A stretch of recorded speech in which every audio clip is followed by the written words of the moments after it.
Hi guys, today I'm making these dainty floral earrings. They're the combination of glass enamel and silver. I hope you're gonna enjoy this video. Let's jump in. These earrings are small, so I had some scrap silver which was a little bit too thick, so I rolled it out in my rolling mill. Now I'm going to cut out 2 small discs from it. The weather is really beautiful here. Spring is definitely coming. It feels actually almost like summer, so I thought I make some cute spring flowers. I haven't made earrings for a while, so I was excited to make these little dainty earrings. After I cut out the discs, I filed the edges. After that, I texturized the surface. The texture is going to break up the light underneath the enamel, making the colors look brighter. I punched a hole in the middle of both pieces. The idea is that the ear wires are going to go through these holes. I didn't want them to fall out, so I melted the end of 2 silver wires. But the real reason I did that I wanted these little balls to be the center of the flower. I really liked how it looked, but I found them a little bit small, so I melted the silver wires a little bit more to make bigger balls. After that, I domed the earrings slightly. These are flowers, so you might ask why didn't I cut out the flower shape, and there is no particular reason for that. I just thought I'd do the division between the petals with a needle file. That's what I'm doing here. They look pretty cute already, aren't they? We have to put a wire around the holes to prevent the enamel to melt in it, and this time I chose a thick filigree wire. Most of the time I use Cloisonne. The next step was folding the Cloisonne wires. It's a pretty simple project, so it went really quickly. I mean by quickly, I probably still spent about half an hour with it. I'm putting these tiny wires on a tape because I really don't want to lose them. I'm sitting in front of an open window, and it happened before that a wind gust came and blew all my wires away. When I was done with the wire work, I felt I needed a break, so I went outside and made a tea.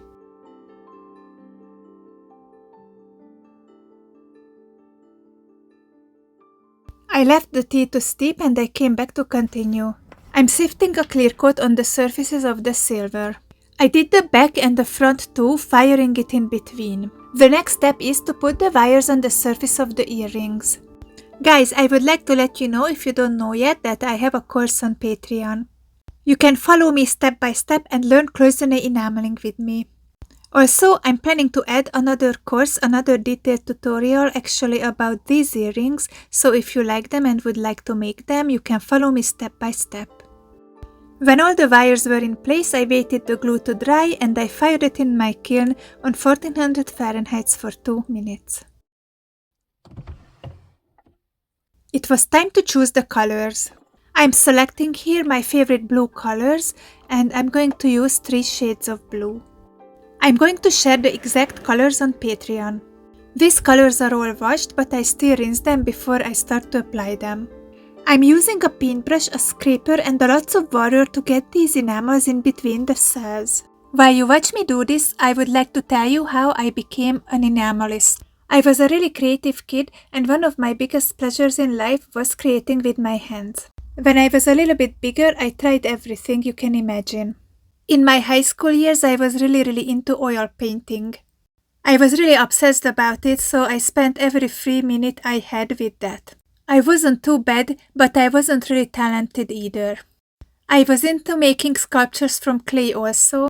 I tried ceramics, lino cutting, everything, you name it. I did some enameling too. We were enameling on metal sheets, making pictures. After high school, I wanted to go to a school where I could learn something like ceramics. The school I attended to held an open house, so I went there with my friend and we checked out everything they had to offer.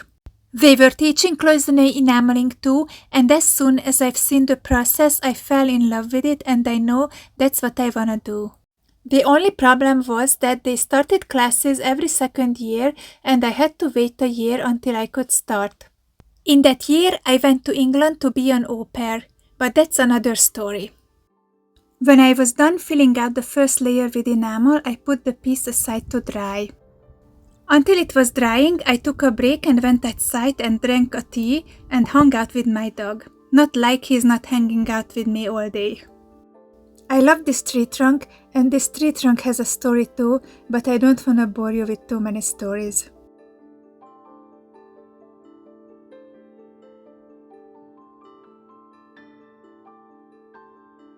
I spent outside a good half an hour and I came back and I fired my earrings.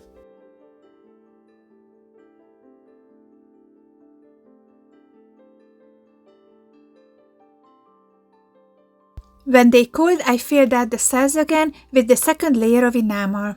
While you watch me do this, I would like to answer a question I got on my most recent video.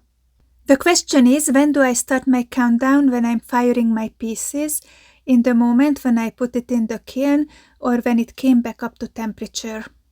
When we put our work in the kiln, the temperature of the kiln drops significantly, sometimes 100 degrees, and I start my countdown in the moment when I put the piece in.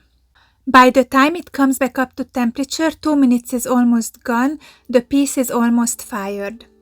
If I wouldn't have a timer, I would still know that the piece is fired when the kiln warms up to 1410 or so. When I was done with the second layer, I fired it off camera. Okay guys, my dog is bullying me right now as I'm making this voiceover, so I had to take him for a walk. I had to show you my cat too because it's unfair that he never gets to participate in my videos. When we came back, I started to sand the pieces. We sanded the surfaces smooth here. After this, we need to do one more firing because the enamel loses its shine during the sanding. I did that off camera. Guys, if you're interested in more enameling videos, please check out this playlist. Now only one more thing left, and that is making the ear wires. I'm not going to go into a lots of details about this. Here I'm hammering out the wire to make it more three-dimensional and make it look like more of a handmade ear wire. After that I folded the shape and I trimmed the ends off and it was done. This is how they turned out and I hope you love them as much as I do. These earrings are going to be available in my online store. I leave the link down in the description.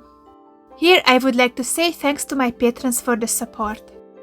This is it from me today. I hope you guys enjoyed this video. If you did, please subscribe, like and share and comment on my videos. Also, please consider supporting me on Patreon.